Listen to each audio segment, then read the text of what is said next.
Hello friends, आज हम 11th class की बुक स्नैपशॉट्स का फर्स्ट चैप्टर करेंगे जिसका नाम है the summer of the beautiful white horse, written by William Saroyan. William Saroyan was an Armenian American novelist, short story writer, and got Pulitzer Prize for Drama in 1940. इनको academy award भी दिया गया। एक movie बनी थी the human comedy, उसकी story William सरोयन ने लिखी थी, उसके लिए इनको एकेडमी अवार्ड से नवाजा गया। चलिए चलते हैं चैप्टर की ओर। चैप्टर का मैसेज क्या है? चैप्टर में राइटर क्या बताना चाहता है? वो बताना चाहता है कि हमारी सोशल इकोनॉमिक प्रॉब्लम्स के कारण हम कई बार अपने रास्ते से भटक जाते हैं, अपनी जो पहचान है उसको भुला देते हैं। लेकिन जीवन में सोशल इकोनॉमिक प्रॉब्लम्स की वजह से हमारे जो वर्च्यूज हैं, जो क्वालिटीज़ हैं, हमें उनको जिंदा रखना चाहिए। जैसे एग्जाम्पल के तौर पर हम राजा हरिश्चंद्र का उदाहरण ले सकते हैं कि उन्होंने विपरीत परिस्थितियों में भी सच का साथ नहीं छोड़ा। इस कहानी में भी जो एक ट्राइब है, एक जाति है गैरोग्लेनियन। गैरोग्लेनियन एक ट्राइब है, आर्मेनियन ट्राइब है। ये जाने जाते हैं अपनी ऑनेस्टी के लिए। ये बहुत गरीब होते हैं, लेकिन गरीबी के बावजूद भी ये अपनी ऑनेस्टी को नहीं छोड़ते। इस कहानी में यही चीज़ बताई गई है। तो चलिए पहले कहानी के कुछ कैरेक्टर्स हैं उनके बारे में जान लेते हैं। अरम, मुराद अरम का कजिन है। अरम 9 साल का है, 9 years old, and Mourad age 13 years old। Khosrove जो अरम का अंकल है, और अराक वो खुसरोव का बेटा है। इसमें एक कैरेक्टर और है, जॉन बायरो, जो असीरियन है, यानी कि असीरिया का है, और इसकी लैंग्वेज है असीरियन। इनकी जो लैंग्वेज है, जो ग्रेगलेनियन ट्राइब है, इनकी लैंग्वेज है आर्मेनियन। तो चलिए कहानी किस प्रकार से शुरू होती है। अरम जो 9 years old है, वो अपने बेडरूम में सो रहा है। उसके लिए ये दुनिया इमेजिनेशन से भरी हुई है, कल्पनाओं से भरी हुई है। एक 9 साल का बच्चा, उसके लिए सारी दुनिया विचित्र होती है, नई नई चीज़ें उसको देखने को मिलती हैं जैसे जैसे वो बड़ा होता है। अरम के लिए लाइफ एक ड्रीम है, एक सपना है। अरम का कजिन मुराद जो 13 साल का है, उसको सभी लोग क्रेजी समझते हैं कि ये क्रेजी है, सन की है। ये एक बात कहता है, हमेशा एक सेंटेंस बोलता है, I have the way with anything. कोई भी चीज़ हो, मैं इस चीज़ के साथ डील कर सकता हूँ, मैं इस चीज़ के साथ टैकल कर सकता हूँ, मुझे इस चीज़ को हैंडल करना आता है। I have the way with a horse, with a farmer. कोई भी चीज़, फार्मर है, हॉर्स है, ये कहता है कि मैं सबके साथ डील कर सकता हूँ, सबको टैकल कर सकता हूँ, सबके साथ अपनी बात को रख सकता हूँ। तो मुराद को सभी क्रेजी समझते हैं, छोड़ करके किसको? आरम को। आरम ऐसा नहीं समझता। आरम अपने बेडरूम में सो रहा है, सुबह के 4 बजे हैं, और तभी उसकी विंडो पे टैपिंग की आवाज़ आती है, ठप ठप की आवाज़ आती है। आरम उठता है, आंखें रब करता हुआ, और जैसे ही विंडो को खोलता है वो सरप्राइज्ड रह जाता है। क्या देख करके? कि Mourad was sitting on a white horse, एक सफेद घोड़े पर बैठा हुआ है। समर सीजन है, और ये देख करके वो अपनी आंखों पे विश्वास नहीं कर पाता, और आंखें मलते मलते देखता है। मुराद कहता है कि this is not a dream, ये सपना नहीं है, हकीकत है। तुम मुझे देख रहे हो, मैं घोड़े के ऊपर बैठा हूं। आर्मेनियन लैंग्वेज में ये आपस में बात करते हैं। मुराद अरम को कहता है, if you want to ride then come out, ride करना चाहते हो तो बाहर आ जाओ। अरम सोचता है क्या इसने ये घोड़ा खरीद लिया है, इसके पास घोड़ा कैसे आया, क्योंकि खरीद तो हम सकते नहीं। क्यों? क्योंकि वी आर वेरी पुअर, हम बहुत गरीब हैं, हमारे पास पैसा नहीं होता। अरम ये कहता है कि हमारे पास इतना भी पैसा नहीं होता कि हम अपने पेट की भूख को शांत कर सकें। तो इसका मतलब इसने ये चुराया होगा, लेकिन चुरा भी नहीं सकता। क्यों? क्योंकि ये उस ट्राइब से रिलेट करते हैं जिसका नाम है Garoghlanian, and Garoghlanian tribe is famous for their honesty. ये ट्राइब अपनी ईमानदारी के लिए फेमस है। लगभग 11 शताब्दियों से, लास्ट 11 सेंचुरीज, पिछली 11 शताब्दियों से ये लोग अपनी ऑनेस्टी के लिए बहुत ज़्यादा फेमस है। तो चुराने की तो बात हो ही नहीं सकती। ये लोग तो बल्कि ये देखते हैं कि जब भी कोई काम करना हो, दिस इज राइट और रॉन्ग, ये पहले देखते हैं। सही काम होता है तो करते हैं, गलत काम होता है तो नहीं करते हैं। अरम को आवाजें आ रही हैं, किसकी? घोड़े के हिनहिनाने की। उसकी स्मेल आ रही है, वो बड़ी प्यारी लगती है उसको, और वो घोड़े के सांस लेने की जो प्रक्रिया है, जो ब्रीदिंग है, उसको भी सुनता है। उसके मन में विचार आता है कि मुराद ने इसको खरीदा तो नहीं होगा, लेकिन वो फिर इस विचार से हट जाता है कि नहीं, ऐसा तो हो नहीं सकता है, ये चुरा तो नहीं सकता है, क्योंकि इस ट्राइब का कोई भी मेंबर चोर तो हो ही नहीं सकता। तो इस प्रकार से अरम इस समय विचारों में उलझा हुआ है। दिन अभी पूरी तरह से नहीं निकला है, लेकिन इतना भी अंधेरा नहीं है कि वो बाहर देख सके। अरम थोड़ा सा खुश भी है, क्योंकि मुराद और अरम दोनों ही हॉर्स राइडिंग करना चाहते हैं, लेकिन अपने सपनों को कैसा पूरा करें, क्योंकि ये तो बहुत गरीब हैं। तो खुश इसलिए है क्योंकि आज मुराद के पास एक घोड़ा है, एक हॉर्स है, लेकिन डरा हुआ भी है, कहाँ से चुराया होगा, अगर चुराया भी होगा तो। और पूछता है इसको, अच्छा ये बताओ कहाँ से चुरा करके लाए हो? मुराद कोई जवाब नहीं देता इस बात का, और क्या कहता है, do you want to ride or not, say yes or no, तुम राइड करना चाहते हो या नहीं करना चाहते हो, बस ये बता दो, नहीं तो मैं चलता हूं। अरम जान चुका है कि ये घोड़ा तो चुराया हुआ है, तभी तो बता नहीं रहा है, लेकिन फिर भी वो ऑप्शन कौन सा चूज करता है कि मैं हॉर्स राइडिंग करूंगा। और वो कहता है ठीक है, let me put on clothes, मुझे कपड़े पहने तो मैं भी आता हूं। लेकिन अरम सोच रहा है कि ये जो घोड़ा चुरा करके लाया है, इसको मैं चोरी नहीं मानता। क्यों नहीं मानता चोरी? कहता है जैसे हम पैसे को चुरा लेते हैं, वो स्टीलिंग होती है, चोरी करना होता है। मुराद एक घोड़े को लेकर के आया है, इसको चोरी करना मैं इसलिए नहीं कहता हूं क्योंकि मुराद ने घोड़े को केवल इसलिए चुराया है कि वो राइड कर सके, वो उसकी सवारी कर सके। हाँ, चोरी एक तरीके से हो सकती है यदि वो घोड़े को बेच दे, तो बेचना तो उसने है ही नहीं, उसने क्या करना है, केवल उसकी राइड करनी है, केवल उसकी सवारी करनी है। और इस प्रकार अरम सोचते सोचते कपड़े पहन करके बाहर आ जाता है। अब अरम मुराद के पीछे बैठ जाता है और दोनों चल पड़ते हैं। अच्छा, इनका घर कहाँ है? They lived at the edge of the town on Walnut Avenue. Walnut Avenue एक प्लेस है, उसके पास टाउन है, टाउन के बिल्कुल किनारे पे रहते हैं, बिल्कुल छोर पे, जैसे कोई घर गांव के बिल्कुल बाहर हो। तो ऐसे ही इनका घर भी क्या था, वो वॉलनट एवेन्यू का जो टाउन था उसके बिल्कुल किनारे पर था। और उसके पीछे, यानी कि इनके घर के पीछे बहुत सारी चीज़ें थी।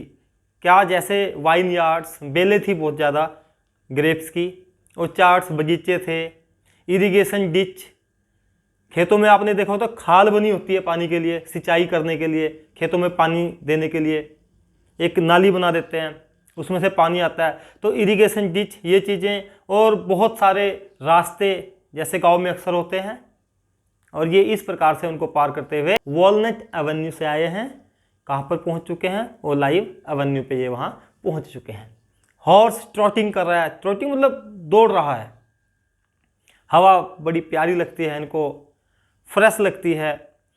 और जैसे कि सबको आदत होती है, कोई बाथरूम सिंगिंग करता है, कोई ड्राइव करता हुआ सिंगिंग करता है, मुराद को हैबिट है राइड करते हुए सिंगिंग करने की, और ये सिंगिंग कर रहा है। अरम ने तो बल्कि ये कहा कि सिंगिंग क्या कर रहा है, बस राग अलाप रहा है, गला फाड़ रहा है, समझ में कुछ नहीं आ रहा है।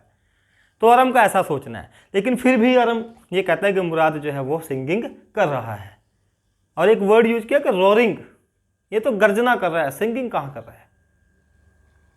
अब अरम मुराद के बारे में कुछ बातें सोच रहा है, जा रहे हैं ना, तो जाते जाते बातें सोच रहा है। और क्या बातें सोच रहा है कि हर फैमिली में एक क्रेजी स्ट्रीक होती है, एक सनकीपन होता है, हर परिवार में होता है।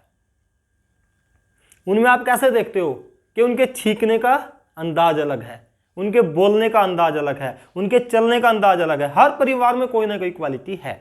और अरम ये कहता है कि मुराद में भी एक क्वालिटी है, I have a way with anything, कि मैं हर चीज से डील कर सकता हूं। वो ये बात बार बार कहता है।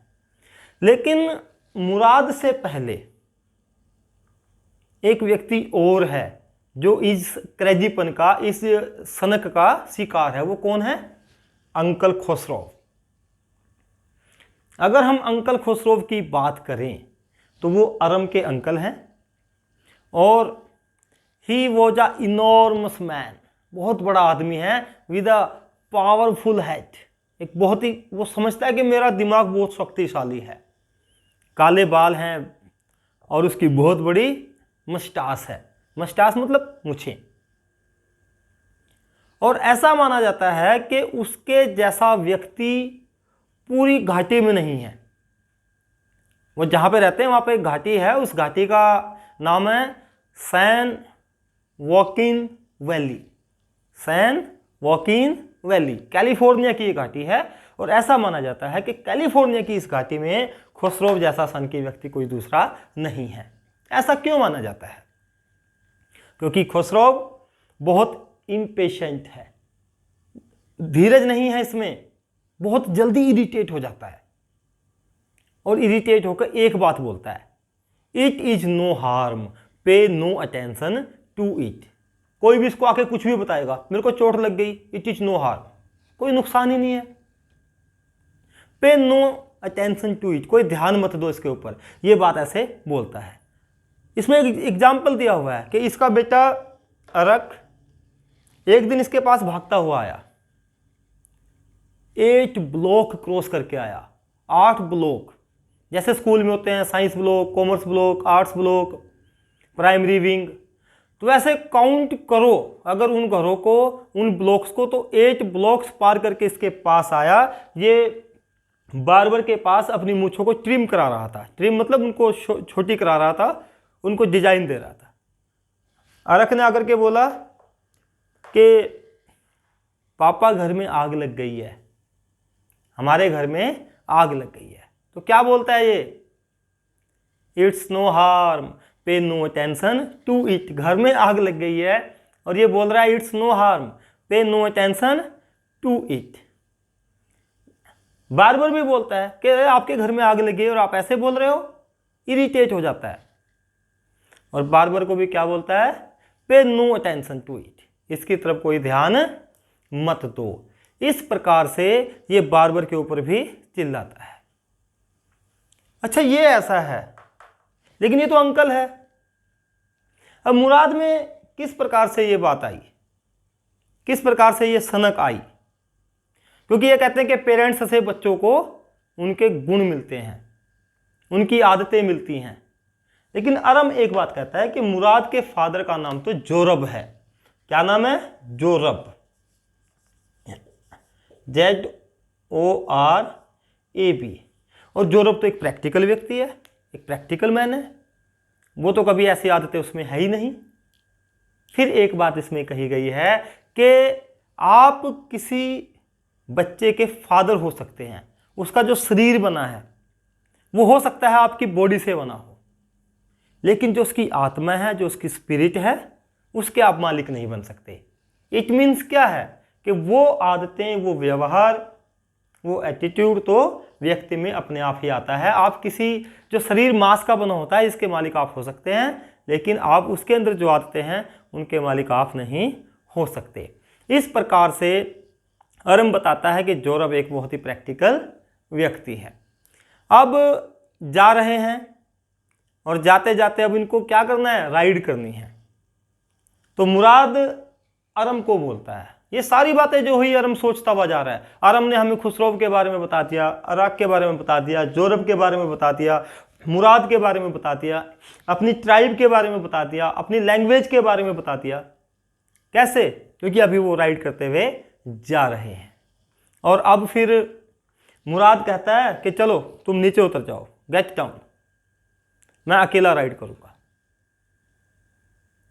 अरम कहता है फिर मैं भी अकेला राइड करूंगा। उसके बाद मुराद कहता है भी तुम बच्चे हो, and I have a way with horse's, मुझे पता है हॉर्सेज को कैसे डील करते हैं, कैसे हैंडल करते हैं। तुम अभी बच्चे हो, चलो देखते हैं, कोई बात नहीं। और ये नीचे उतर जाता है। उसके बाद मुराद किक करता है। किसको किक करता है? हॉर्स को किक करता है। उसको बोलता है वजायर।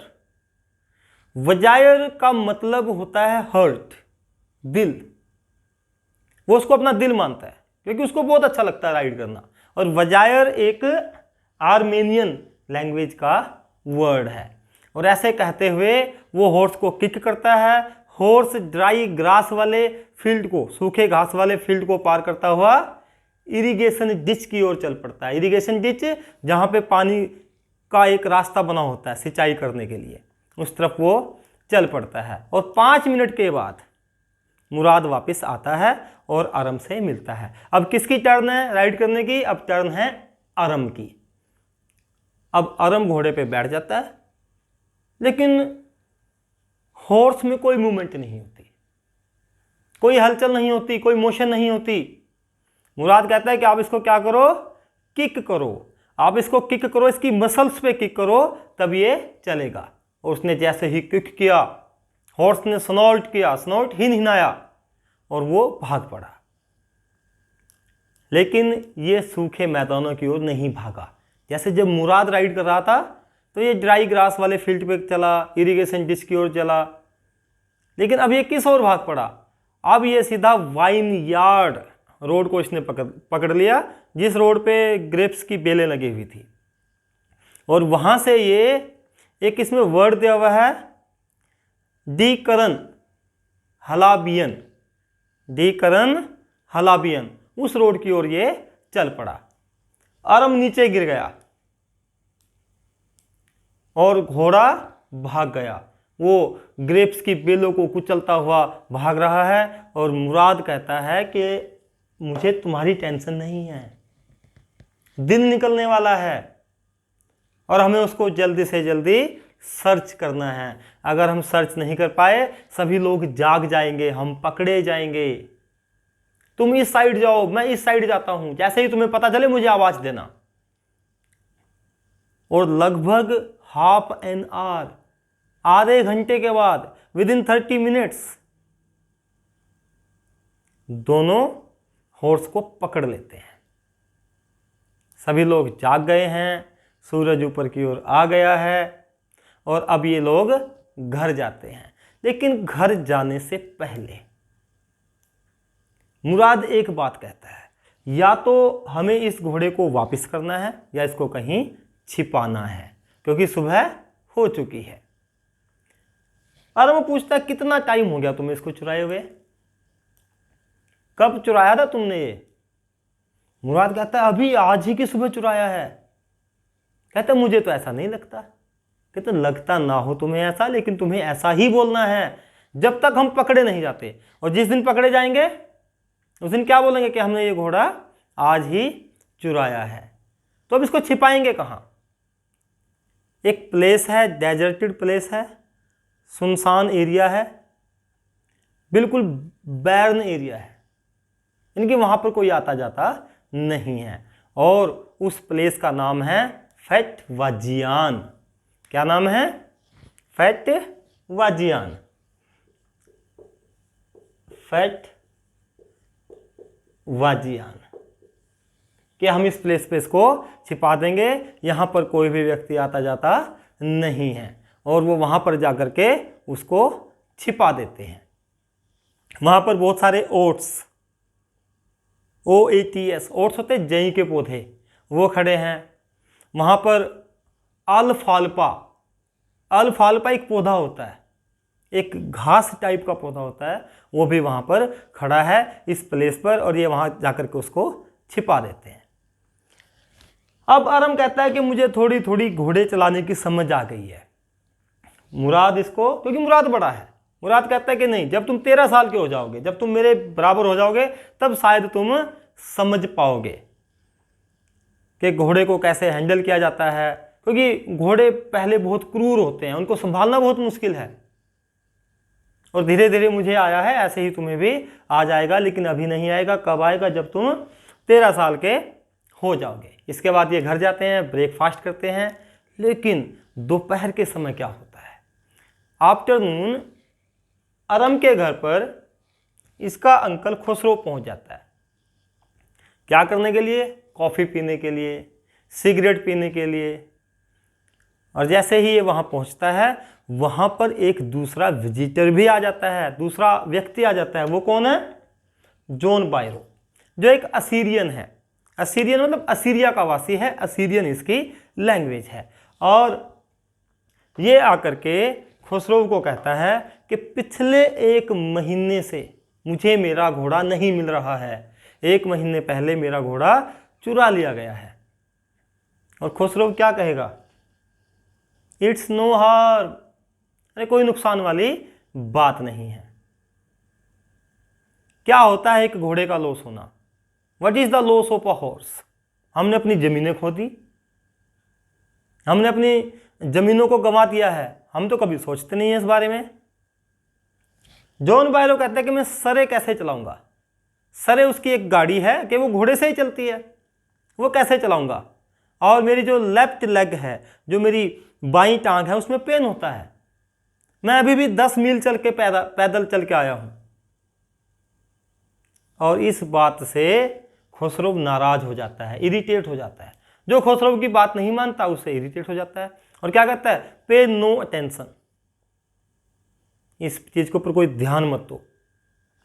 जॉन बायरो ये भी कहता है कि $60 का नुकसान हो गया है, मेरा हॉर्स मेरे से चुरा लिया गया है, $60 का मेरा नुकसान हो गया है। उन दोनों में ये बात चलती रहती है। अरम को समझ आ चुका है कि घोड़ा किसका है? जॉन बायरो का है। और किसने चुराया है? मुराद ने चुराया है। अब ये मुराद के पास भाग करके जाता है, बताना है ना मुराद क्या कर रहा है। मुराद एक पेड़ के नीचे बैठा है। पेड़ किस चीज़ का है? पीच ट्री है, उसके नीचे बैठा है। एक रॉबिन बर्ड होता है, उसके पंखों को पुचकार रहा है, पंखों को ठीक कर रहा है। वो थोड़ा घायल हो गया है, और तभी जाकर के अरम उसको ये बात बताता है कि घर पे ऐसे ऐसे जॉन बायरो आया है, मदर ने उसको कॉफ़ी भी दी है और टुबैको भी दिया है कि उसको रोल करके सिगरेट में फीड करके उसको स्मोक करे। अंकल खुसरो भी वहीं पर है, और इस प्रकार से घोड़े की बात चल रही है। अब क्या होना चाहिए? अब घोड़ा रिटर्न होना चाहिए। कहना तो अरम को यही चाहिए ना कि अब घोड़ा रिटर्न कर, तो नहीं तो पकड़े जाएंगे। लेकिन अरम कहता है प्लीज घोड़े को रिटर्न मत करना। मुराद कहते कब तक ना करें? कम से कम 1 साल तो रिटर्न मत करना, जब तक मैं ना सीख जाऊं। अच्छा, तुम्हें 1 साल लगेगा सीखने में? हाँ, रिटर्न मत करना, मैं घोड़े को राइड करना चाहता हूं। और यहां पर मुराद एक बात कहता है कि गैरोग्लेनियन जो ट्राइब है, जो जाति है, वो फेमस है अपनी ऑनेस्टी के लिए। क्या तुम ये चाहते हो कि हमारी जाति पर चोरी का धब्बा लगे? हमें इसे वापस कर देना चाहिए, लेकिन चलो थोड़े टाइम के लिए हम इसको रख सकते हैं। कितने टाइम के लिए? लगभग 6 मंथ के लिए हम इसको रख सकते हैं। तो इस प्रकार से वो डेली सुबह उस हॉर्स की राइडिंग करते। लेकिन एक सुबह क्या हुआ? एक सुबह जब ये दोनों उसको फैट वाजियान, जो एक बैरन एरिया है, एक बंजर एरिया है, वहाँ पर इसको छोड़ने के लिए जा रहे थे, छिपाने के लिए जा रहे थे सुबह, तभी सामने से इनको मिलता है जॉन बायरो। जॉन बायरो आपस में इन बच्चों के साथ बात करता है। ये बच्चे उसको विश करते हैं गुड मॉर्निंग। जॉन बायरो कहते हैं कि घोड़ा कहाँ से लाए हो और मैं इसके दांत गिनना चाहता हूँ। कोई भी घोड़े का मालिक है वो उसके दांत गिन करके अपने घोड़े को पहचानता है। उनको पता होता है इसके कितने दांत हैं, तो उसके दांतों को गिनता है। दांत पूरे उतने ही निकलते हैं जितने के जॉन बायरो के घोड़े के थे। जॉन बायरो कहता है घोड़ा तो मेरा है, लेकिन मैं कह नहीं सकता कि ये घोड़ा मेरा है, क्योंकि मुझे पता है तुम मेरे दोस्त खुसरो के बच्चे हो, उनसे रिलेट करते हो, उनके रिलेशन में हो, और तुम्हारी जाति तो ऑनेस्ट है, तुम चोरी तो कर ही नहीं सकते। हो सकता है ये मेरे घोड़े के जैसा हो, मेरे घोड़े के जैसा हो मतलब जुड़वा हो। और इस प्रकार से जॉन बायरो ये कह करके वहां से चला जाता है। तो किस प्रकार की रेपुटेशन थी इस ट्राइब की कि ये जानते हुए भी कि ये मेरा ही घोड़ा है, मेरा ही हॉर्स है, फिर भी जॉन बायरो ये मानने को तैयार ही नहीं हुआ, क्योंकि उसको पता था कि ये जाति बहुत फेमस है। किस लिए? अपनी ऑनेस्टी के लिए। और अगली सुबह जल्दी उठ करके अरम और मुराद अब समझ चुके हैं कि अब घोड़े को वापस कर देना चाहिए। ये सुबह जल्दी जाते हैं घोड़े को वापस करने के लिए, और अरम कहता है कि वहाँ पे डॉग्स होंगे, कुत्ते हमें भौंकेंगे, क्योंकि अंधेरा होता है सुबह के समय ज़्यादा। ये जल्दी सुबह उठ करके राइड करने के लिए जाते थे। मुराद फिर से, क्योंकि सन की तो है ही, क्रेजी पर्सन तो है ही, क्या कहता है? I have a way with dogs, मुझे कुत्तों से निपटना आता है, मैं उनको हैंडल कर लेता हूँ। जब जॉन बायरो मिला था, अपने घोड़े को चेक कर रहा था, तब भी इसने यही कहा था, I have a way with farmers, मुझे फार्मर्स से निपटना आता है कि मैं कैसे निपटूंगा। तो उसके बाद ये घोड़े को वापस कर आते हैं, और अगले दिन अपनी गाड़ी में घोड़े को लेकर के उसमें बांध करके, उसमें जोड़ करके घोड़ा बग्गी लेकर के जॉन बायरो आते हैं और खुसरो को कहते हैं कि मुझे मेरा घोड़ा मिल गया है। और खुसरो क्या कहता है? इट्स नो हार्म, पे नो अटेंशन टू इट।